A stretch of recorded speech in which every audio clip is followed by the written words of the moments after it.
Hi, I'm Terrell Turner, the host of the Law and Finance Show, and today we have another great guest on. Now, one of the things that a lot of business owners, a lot of people, just a lot of firm owners, one of the things that we often think about, which we may not talk about out loud as much, but it is something on our mind, is what is the legacy that we will leave?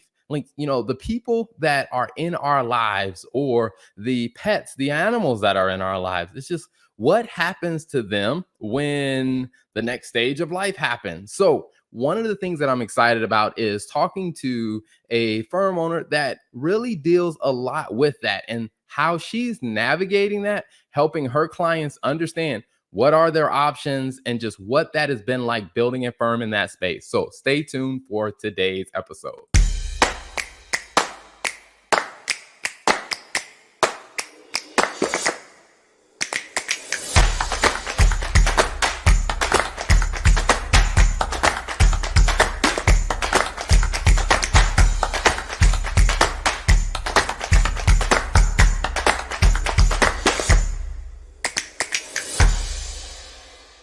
So, without further ado, let me bring on my guest, Peggy. Welcome to the show. Hi, welcome, Ben. Thank you. Absolutely, absolutely. Now, Peggy, before we get started, I'm curious for the people that are watching and listening, what part of the country or what part of the world are you located in? All right, I'm coming to you from just outside Orlando, Florida.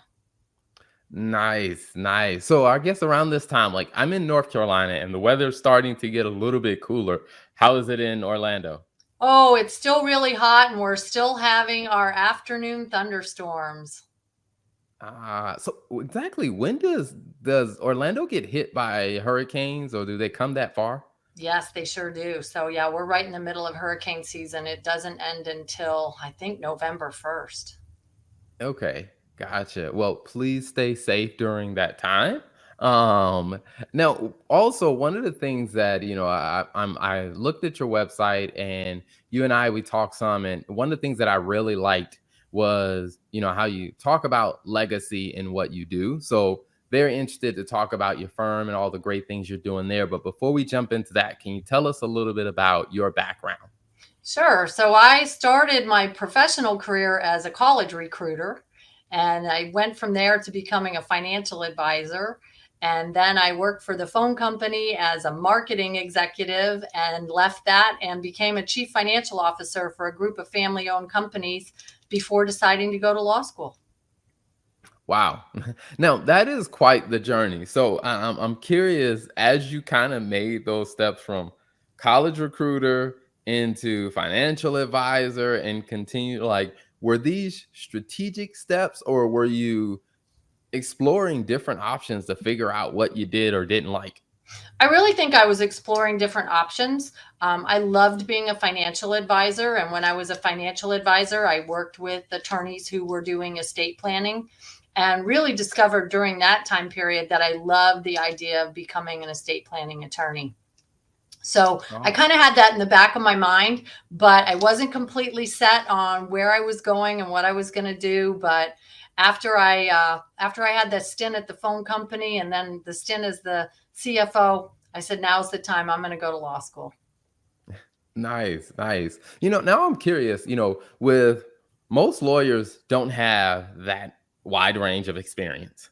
Most lawyers probably went from undergrad straight into law school and then they go in the big law, then they start their own law firm. So, how do you think that background kind of played a role for you as you were kind of navigating through law school?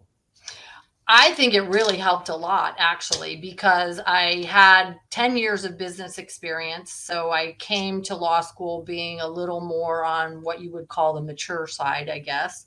I felt like I was going to be the oldest person in my law school class, but I wasn't, even though I was a whopping 31 years old at the time. And I had already gotten my MBA in finance. So I had that in my background as well. And after I left law school, I went to work for the big law firm and then I went to a smaller law firm because I realized pretty early on that I wanted to be a big fish in a small pond. Nice. I think that's one of those things that becomes interesting about, you know, figuring out like what size of environment do you want to exist in, because I hear a lot of people say like, and similar thing happens in accounting and finance of, go work for one of the big four. And it's almost seen as if working in the smaller environment doesn't even pop up as like a recommendation on the list. I'm curious for yourself, like when you started thinking about, hey, the smaller firm, what were some of the things you kind of compared to for you to come to that conclusion that, hey, a smaller firm is the better fit? Well, for me, I really felt like it fit more with my personality. Plus, I think it gives you a lot more flexibility and control ultimately over your destiny. Now, when I left the small firm to start my own firm, that of course was earth shattering for me because all of a sudden you're putting everything on the line. But I have to say that at that time, this was when the book Who Moved My Cheese was popular. And I think that played a big part into it in helping me make that decision that what would I do if I knew I couldn't fail? And it all worked out. 23 years ago, I founded my own law firm. Awesome, awesome. And, that is one book that I really enjoy. Like I try to read it. I think it's like every 4 to 5 years. I try to go back and read that book because I find that I go through these phases where I get really comfortable. And then when I read that book, it's like a reminder that's like, hey, you've gotten too comfortable. You got to pick up your running shoes again. Sure, you always got to be challenging yourself in some way. And I feel like I do that continuously, maybe more than I should sometimes because we end up with too much on our plate. Gotcha. Now, I'm curious of with that, as you went from, like I said, big law to small law firm, and then, into your own law firm, what were some of the kind of, can you tell us a little bit like, how was that experience for you since you had so much business experience before? What was it like when it was time for you to be the CEO to start the firm? Well, first off, I was terrified. So that was a really scary thing for me. I thought for sure I was going to bankrupt myself and my family in the process. Fortunately, that didn't happen.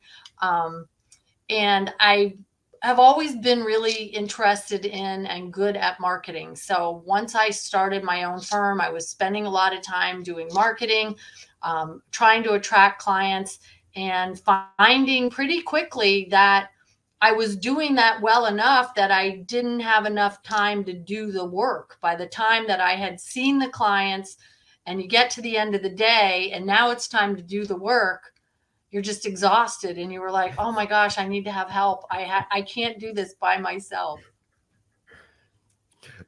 That's an amazing thing that people, I think not a lot of people prepare themselves for.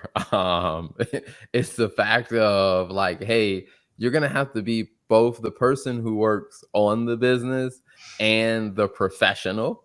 So what was that like? And like, as you started hiring or finding help, like, was it a bit emotional for you to let go of some of the technical work to let the team do it? Or did you hire someone to do the business side so you can stay on the technical?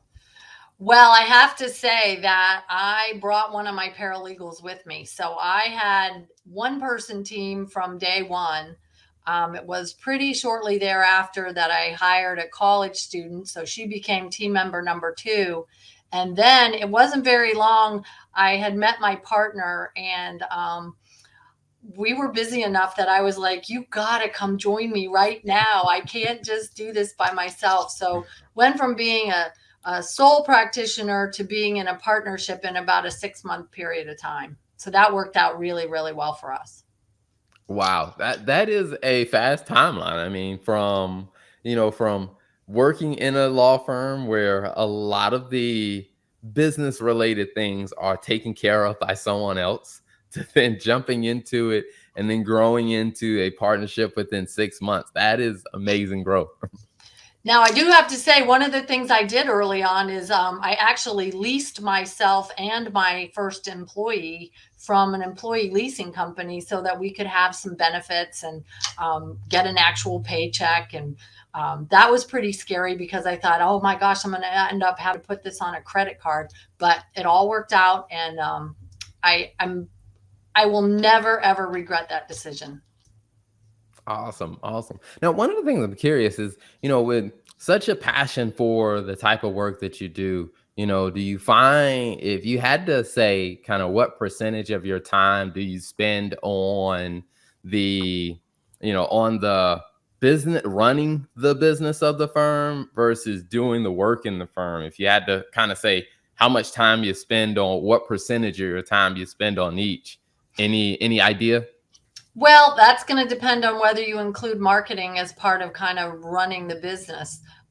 Because I still spend a lot of time marketing. I feel like marketing has to be an integral part of your everyday business. And I have a couple of things that I kind of phrases that I use. I teach marketing to lawyers because lawyers are traditionally not great marketers.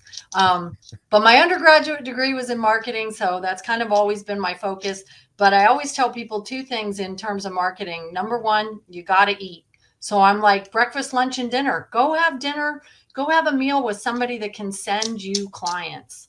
Um, so you got to eat. That's one of my philosophies. And then my other philosophy is that books grow business. So I started writing books very early on in my practice and have always used those as two things really. One, they are good for credibility because they show that you have expertise in an area.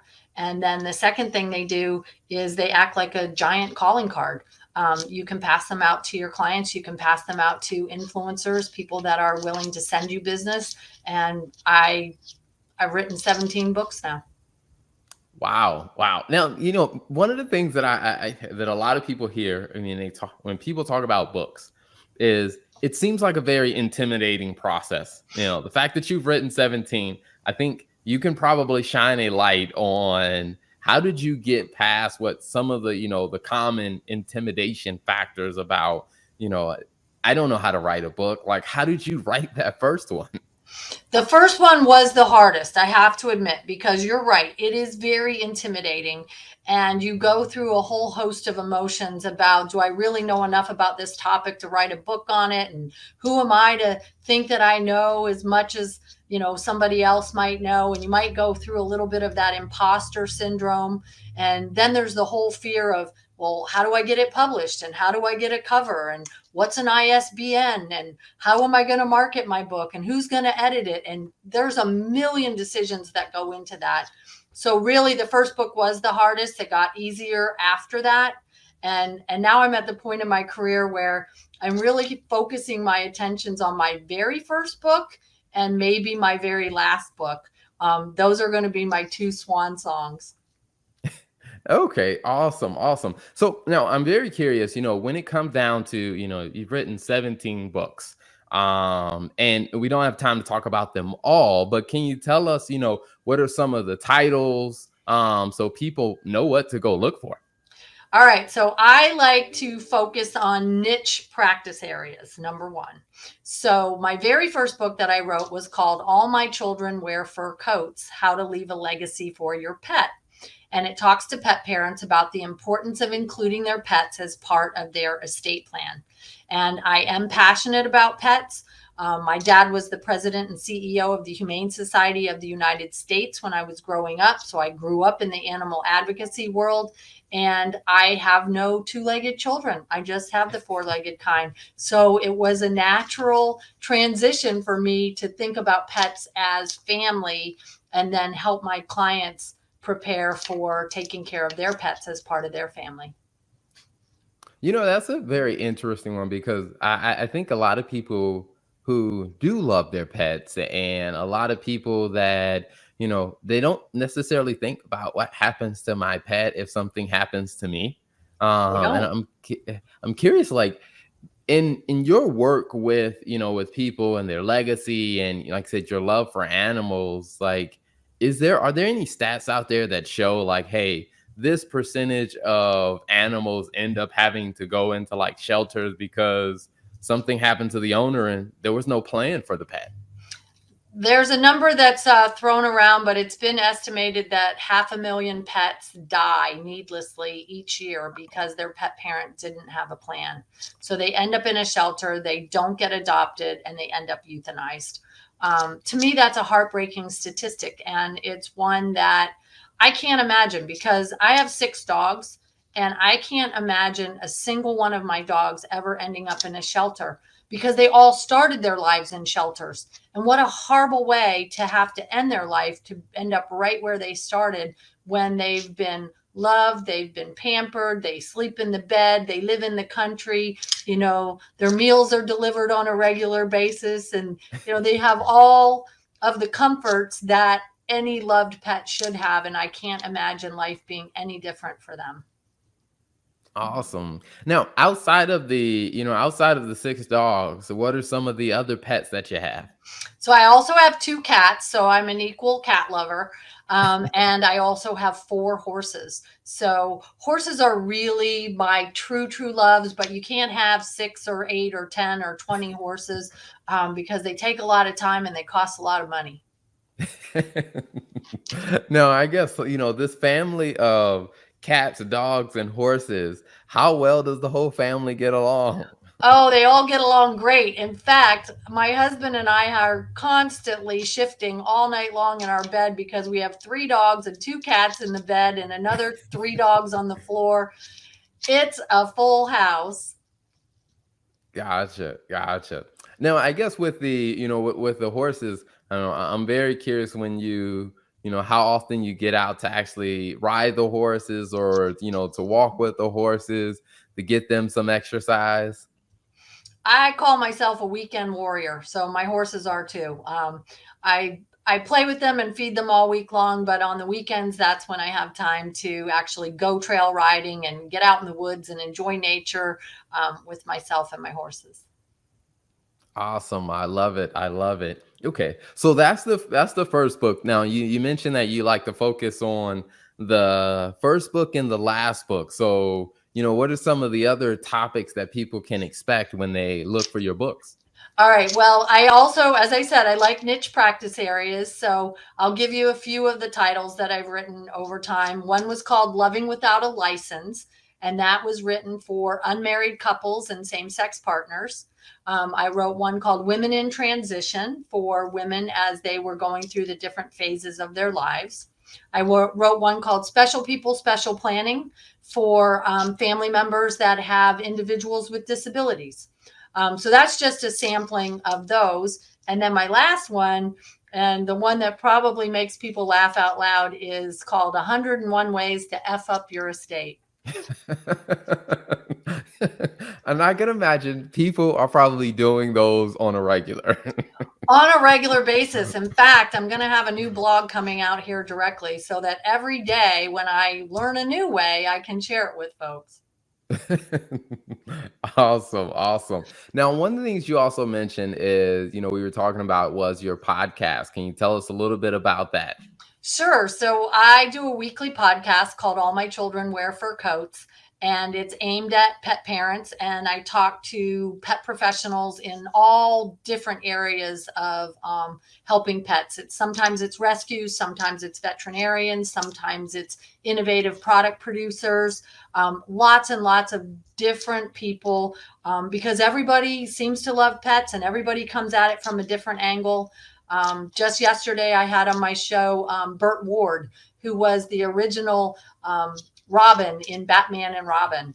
Wow. And he and his wife have developed a dog food as well as a dog rescue. Wow. That is awesome. So now can you repeat the name one more time for people who want to look for that podcast? Yes, it's called All My Children Wear Fur Coats. Awesome, awesome. Now, I want to talk a little bit more about the firm and when it comes down to the type of work that you guys do, because I know you talked about like all these different niche areas. So when people ask about your firm and say, okay, all right, what can I expect from the firm? All right. So our tagline is partners in planning, friends for life. So we really try to create an environment for our clients that is very welcoming, very home like. We want them to feel like when they come here and they're working on their family legacy, that they understand um, that we're family members too. And we want family harmony. We want all the things that they want. And so we've developed a very precise process for taking them through that system, starting with what we call a discovery and decision dialogue. Then we move them to a counseling and design meeting, and then we move on to a signing ceremony.